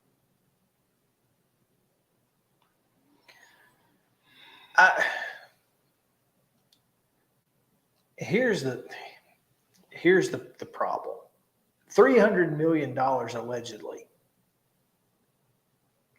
A That he received none of? That he got nothing from. According to the legal filing, I'm reading from ESPN.com. According to the legal filing, the movie paid the Tuohys and their 2 birth children each $225,000 plus 2.5% of the film's defined net proceeds. The movie became a critically acclaimed blockbuster, reportedly grossing more than $300 million at the box office and tens of millions of dollars more in home video sales. While the deal allowed the Tuohys to profit from the film, the petition alleges, a separate 2007 contract purportedly signed by Orr appears to give away to 20th Century Fox Studios the life rights to his story without any payment whatsoever. The filing says Orr has no recollection of signing that contract, and even if he did, no one explains its implications to him. See, that's... In the past, the Tuohys have denied making much money. Much money is relative. Let me just say that. But in the past, the Tuohys have denied making much money from the movie, saying they received a flat fee for the story and did not reap any of the movie's profits. And what they did earn, they added, was share with Orr. We divided it 5 ways. The Tuohys wrote in their 2010 book, In a Heartbeat, Sharing the Power of Cheerful Giving. Orr's court petition says he never received any money from the movie, even though he long suspected that others were profiting, according to his attorney. Whenever Orr asked questions, he did not get straight answers. And for those of you / us wondering why this is just now becoming an issue, and since the film's success coincided with the start of his lucrative NFL career in 2009, Orr did not take the time to fully investigate the deal until after he retired in 2016. Orr eventually hired a lawyer who helped him uncover the details surrounding the movie deal and his legal connection to the people he believed were his adoptive parents. His lawyer unearthed the conservatorship document in February, and Orr came to the painful realization that the Tuohys had not adopted him. This is brutal. It really is, because for someone who had the turbulent childhood that Michael Orr had, as depicted in the movie, you know, the idea of having a family, I'm sure, was something that was appealing to a 17, 18, 19-year-old. And to find out 20 years later that that wasn't the case, that's rough. I mean, and they were part of every big moment of his life, including when he was selected in the first round of the NFL draft. Yeah, well, I mean, it's what family does. And I'm certainly not defending the Tuohys here, because I mean, by almost every account of anybody in the Southeast who has any indication of this, they're terrible people.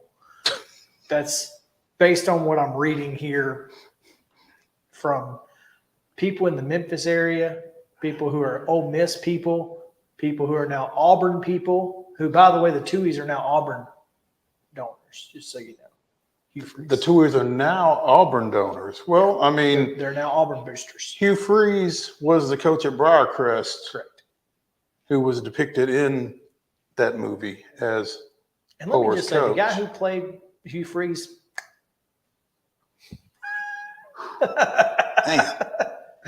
man, not the most, what's the word I'm looking for? It wasn't a positive depiction, I didn't think. No, it wasn't. Yeah. But yeah. Back it up. Fulmer's here. Yeah, go home now. No, you know, I know they knew what they were doing. But I tell you what, it makes that scene with the NCAA investigator look a little bit more intriguing. But I mean, how do you just how do you justify to yourself not giving him money knowing you're getting money based off his story? I mean, I don't know how you justify it. He's making millions in the NFL. And He doesn't need this money. And I don't know. I don't know that we'll ever hear a justification from them. You know. But you have to justify that in your mind somehow. Oh, well, how you justify it in your mind and how you justify it in the public is going to be two different things. For one thing, I'm talking about them. Yeah. How do you mentally justify that and continue to live? We deserve this. Because look what we did for him. Look, yeah, he's making millions because of us. Yeah. And how wrong is that? I mean, but are they wrong? I don't know. Because, I mean, we can't rewind the tape and see where he'd have wound up without them. But he wasn't even playing football. But would someone else have found him? I understand. Someone else who more had his best interest at heart. Maybe not. But that's you can't say. I mean, yeah, but I mean, yeah, but that's kind has of. he been injured? I think he's been injured in a way beyond money. That's the thing.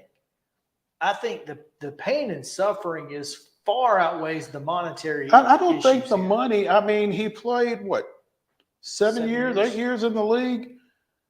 He didn't make a ton of money, but he made enough money. He made generational wealth money, I would think, playing 7 years in the National Football League. I don't want to say the money isn't the issue, but I honestly don't feel like that's the primary issue. No. I think the primary issue is the trust that he put in them that has been irreparably violated. I thought I was your son. I thought you were my parents. And with that, I thought that you would treat me in a way that parents treat their children. I thought you would take care of me in a way parents take care of their children. And you didn't do that. No. It's heartbreaking, gut-wrenching. Kills me, man. Yeah, like I said, in a way that transcends money. That's the thing. I mean, the money. Everybody's going to look at the money, but the money is the least for me. It's the least. I would dare say it's the least for him. I think it is. I mean, based on this. On exactly what he said here. I mean, beyond the details of the deal, the politics, and the money behind the book and movie, it was the principle of the choices some people made that cut me the deepest. That's in his book, When Your Back's Against the Wall, that was released last week. Man. There's been so much created from The Blind Side that I'm grateful for, which is why you might find it as a shock that the experience surrounding the story has also been a large source of some of my deepest hurt and pain over the past 14 years. Yeah, the movie kind of hurt his NFL career, from what I understand. And I don't know how, but that's some. It was in a story that I read about this. Well, again, I'm looking at ESPN.com right here. He has said that based on the film, some NFL decision makers assumed he was mentally slow or lacked leadership skills. Yeah. People look at me and they take things away from me because of a movie, he told ESPN in 2015. They don't really see the skills and the kind of player I am. So I think that's kind of Michael Katz, who we had on last week, has a tweet. Court documents I got confirm ESPN's reporting from today. Michael Orr claims the Toohey family falsely and publicly represented themselves as his adoptive parents and told the conservatorship he signed was, quote, for all intents and purposes, an adoption.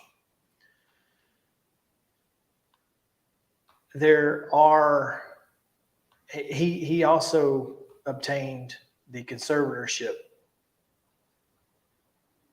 documents as well.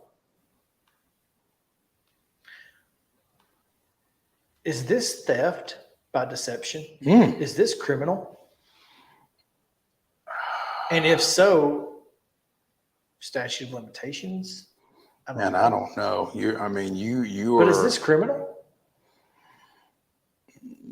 You This gotta feels ask- criminal. I mean, it feels criminal. I would just like to point that out.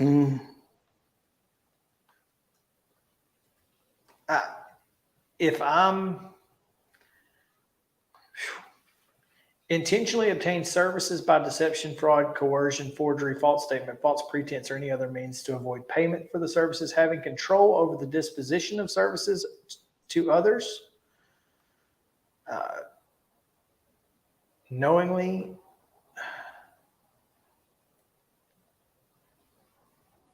yeah, I think it might be.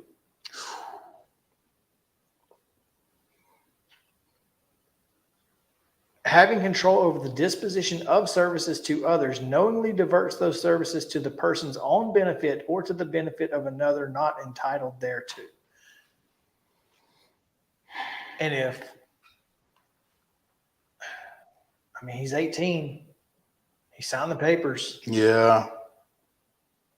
You'd have to have a recording of what was said to him in that room when he signed the papers to prove it. But boy, it sure does feel like theft by deception. I feel like somebody's going to get an opportunity to answer that.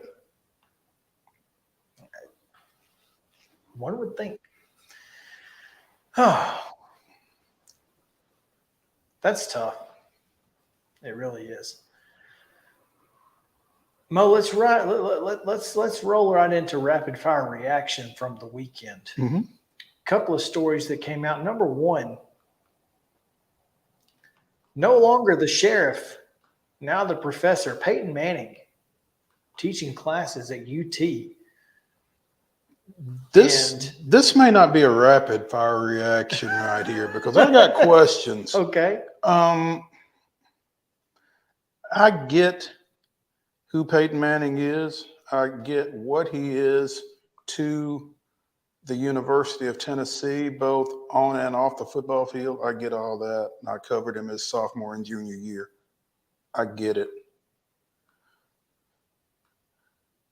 What qualifies Peyton Manning to teach a journalism class, and who didn't get a position as a journalism instructor at the University of Tennessee that Peyton Manning got? Well, he didn't. He's only joining classes.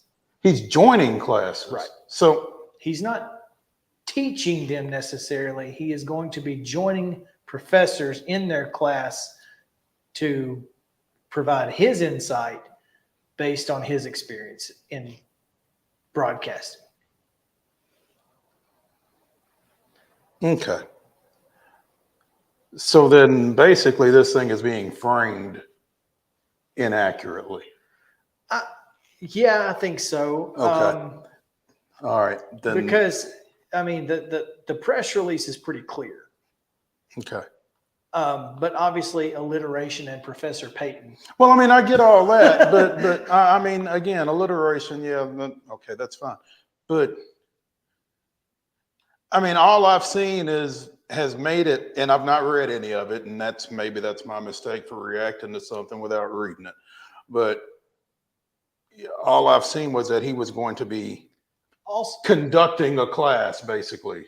I would also point out that he is a graduate of the Communications and Informations Department as a speech communication major. Mm-hmm. So I feel like a college degree would give you some sort of insight into being able to teach a college course. Now, what he learned in 1997 versus 2023, I don't know how that goes. From the UT College of Communication and Information via their Twitter account 7 hours ago, and it is a Twitter account. Peyton Manning joins the College of Communication and Information as a professor of practice this fall. Correct. A nationally recognized media personality, entrepreneur, and sports commentator, Manning will provide transformational, hang on because it jumps to a release. Yes, I'm at the release right here. Oh, okay. As a featured expert bringing significant industry experience to the classroom and working alongside the college's nationally recognized faculty to provide transformative learning experiences for CCI students. Mm-hmm. He graduated with a degree in speech communication, went on to a storied NFL career, launched his entertainment company, Omaha Productions, and has remained steadfast in his dedication to the volunteer community. I don't know. I guess when I think of Peyton Manning, I don't think communications instructor. No, of course not. You think NFL quarterback, twice Super Bowl winner. But yeah, I mean, you obviously have the Manning cast and the things that go with that. You've got Peyton's places on NFL. He's done a lot of things that in sports, particularly, that I think can translate. But and if you grow up and play 20 years in the NFL, then you too can do some of this. But more than that, I think it's just a way of one. It's a recruiting tool. Come to Tennessee, Peyton Manning might be your professor one day. You know what I mean? So I think that's more about it. But it's just, hey, here's what it's like doing these things at ESPN. Now, what value that brings to those classes, I don't know. I mean, one, maybe two of those kids end up working at ESPN, and likely zero of them end up actually on camera at ESPN. Or on their own show. Yeah. I mean, I can't imagine, but who knows? Caleb Giroux has been on Paul Feinbaum at this point. He has. So, without Peyton's tutelage, by the way. So, hey. But, surprise Feinbaum's not the guy. So, anyway, it's interesting. Professor Peyton and all the things that go with that. Good for those students. They'll get a chance to be in a class that Peyton Manning, and this guy's a fantastic speaker. He's a really good presenter. And I think he's funny. So good for him, good for UT, and good for those students. They'll get a chance to do something that no one else is going to get to do, which is really cool. Yeah. Stetson Bennett. You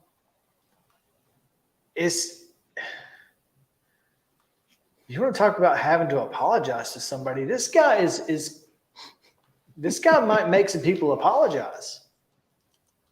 I mean, it's preseason, so I don't want to get right, and you don't want to get too caught up in that any more than you do in spring games. But dear God, he's still 5'11", 190. And I don't know. Maybe he's taller than Kyler Murray. I don't know. But what, threw for 191? Yeah. I mean, I know he's 5'11", but dang. It's hard. You can't deny what he did as a player at Georgia. No. I mean, against the best the best there is. 17 of 29 for 191 yards and a touchdown, including a 16-play, 75-yard drive that resulted in said touchdown. You can't deny his success, and you know what? At this point, I'm going to keep my mouth shut when it comes to Stetson Bennett. Well, one way or when the you, other. when you look at what he did collegiately and how he did it, I mean, guy went and proved himself in the Mississippi Jukes and came back and, won back-to-back national championships. I mean, I just don't think you can count him out. So stay tuned. Isn't that something? It really is. Good for him. Good for him. Yeah, absolutely. Prove them all wrong, man. Yeah. Hey, when you got a chip on your shoulder, sometimes you just never know. Here's the thing. It's tough to paint a two-time national championship quarterback as an underdog, and yet here we are. No doubt.